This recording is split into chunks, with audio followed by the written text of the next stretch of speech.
Ni maandalizi gani muhimu kabla ya kupanda mchicha pale shambani? Hata kabla tuende kwa maandalizi, ni vizuri tuwaeleze wasikilizaji wetu mchicha ni nini. Hebu tuwaeleze. Tuanzie hapo.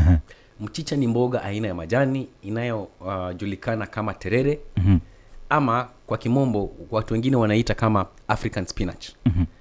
Kuna spinach ya kizungu ambayo tunaijua. Lakini spinach yetu ya Waafrika haswa ndio huo mchicha. Mboga hii inamea kwa haraka sana. Ikishaipanda baada ya wiki 3-4 iko tayari kwa kuvuna. Pia ukikula mboga hii ya mchicha inakupea virutubisho aina 5.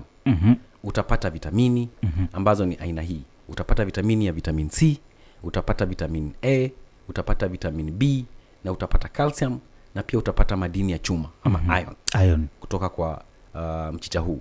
Sana sana akina mama wakati wamepata mimba wanaelezwa wale mchicha kwa wingi.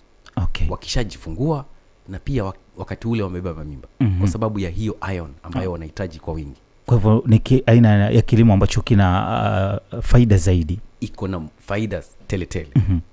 Na labda kabla ya lile swali ambalo nilikuwa nimekuuliza, tumezungumzia aina ya mchicha. Mchicha kuna aina kama 60 hivi za mchicha katika dunia. Lakini mchicha ambao unatumika hapa nchini kwetu ni mchicha aina 2 peke yake. Ambazo ni gani na gani? Kuna mchicha unaitwa Hybridus, Amaranthus Hybridus, na kuna mchicha ambao unaitwa Amaranthus dubius. Hizo aina 2. Na hizo aina 2 si ati zingine hazipo. Zingine pia zipo, lakini hazijajulikana kwa sana. Kwa sababu hizi 2 zenye nimetaja ndizo zina mazao mengi tele. Ukizipanda unavuna zaidi. Kwa hivyo hizo ndio wakulima wengi wanaipanda. Lakini hawaipandi kufuata vigezo vinafaa.